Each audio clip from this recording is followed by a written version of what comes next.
Hello, welcome back, and welcome back to another review of one of Edgar Rice Burroughs' Barsoom novels. This is number 6, The Mastermind of Mars. The Mastermind of Mars, which we've seen Edgar Rice Burroughs, he started off the series with John Carter of Virginia, a Civil War vet who gets, by the power of something, transmigrates, at least in spirit at the beginning, to Mars. And this is a fantasy Mars where there are multi-limbed creatures fighting wars. There's red-skinned Martians who are her princesses in need of saving. And as the books go along, we go from him and his princess, Dejah Thoris, to his family. And then from the family, we are getting a whole different story of a different Earthling. This one being Ulysses Paxton, who is maybe significantly another soldier. This one, a soldier of World War One. He gets blown up, wakes up on the battlefield, finds that his legs are gone. He's for some reason hasn't bled to death, and he is a big fan of Edgar Rice Burroughs of these books, and looks up at the stars and is able to as well transmigrate to Mars, because maybe he is one of the true believers. This story opens with him indeed sending a letter to Edgar Rice Burroughs, like fan letter, saying like, hey, I'm going to tell you my story of Mars. I know it's true, just like you've told us that it's true that John Carter has been feeding you these stories. Here's another story for you.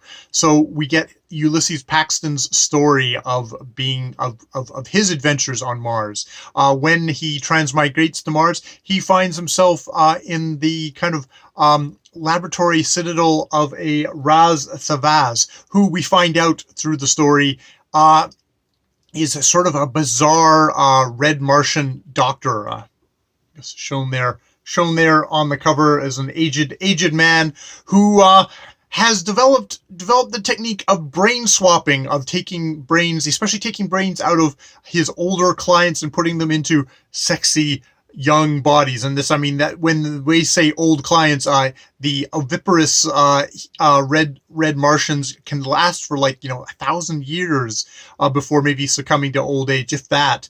And so, this is definitely giving them a lease on life, though we don't never go into the thing of, well, isn't that still a 1,000-year-old brain? Wouldn't there be some deterioration there? Apparently not.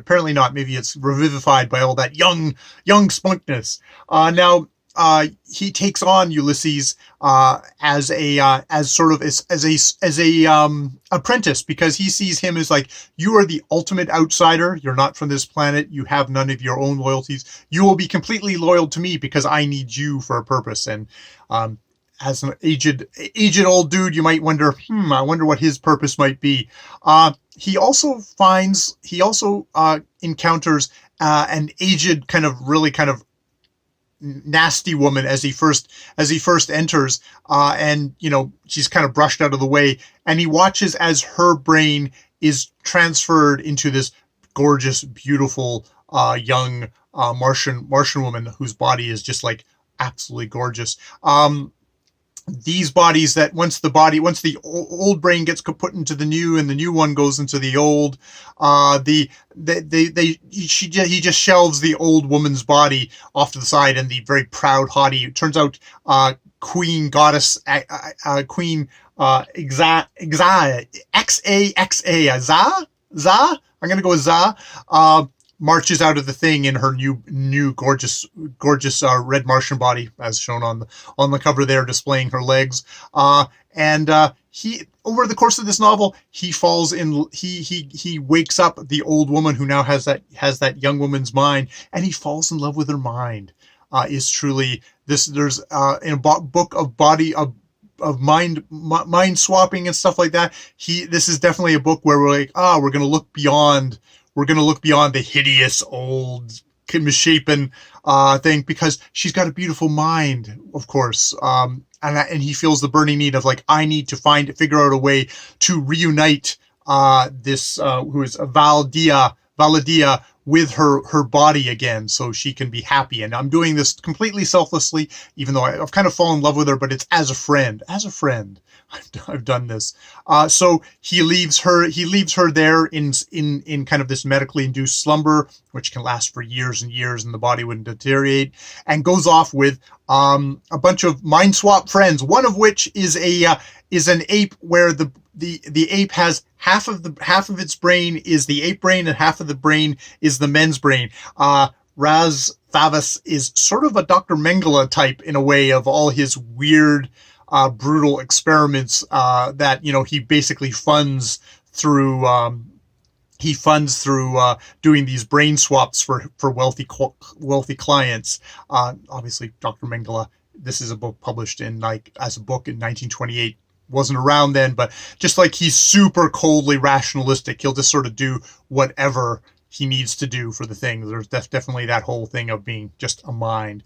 And it's, though it is interesting later when maybe he gets revivified, how that slightly changes his behavior, though it seems like the mind will eventually take over all these restless hormonal functions and will tamp it down.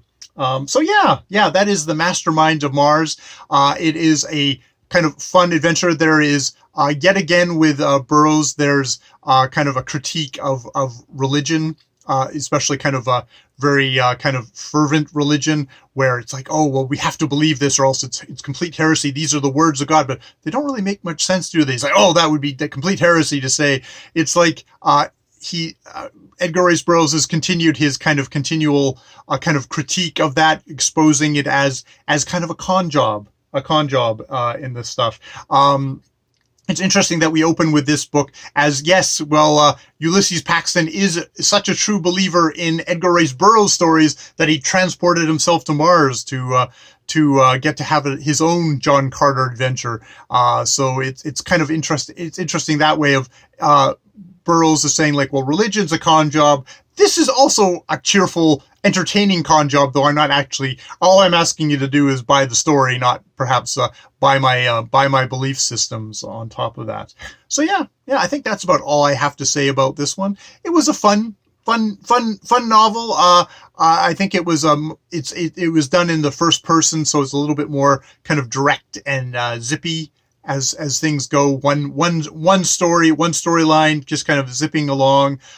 We didn't have that kind of split thing in the last novel where I felt like there was two parts, and I didn't find the second part with the Manitors as interesting as the first part with the bizarre Kaldanes and Rykor, the head resting on top of a red Martian body, riding it around. It was like just kind of weird, creepy horror stuff. This does have some weird, creepy horror stuff. Edgar Rice Burroughs is good at his making kind of moods and just like what the laboratory of Raz Thavas is like was very kind of, it's that kind of creepy, kind of ghoulish beginning is always well appreciated. So yeah, that's my thoughts on Mastermind of Mars. As I continue along, reading the novels of Edgar Rice Burroughs in 2020. So number 6, number 7. I didn't actually look up and see what number 7 is, but that'll be coming next month in September. All right, more videos later.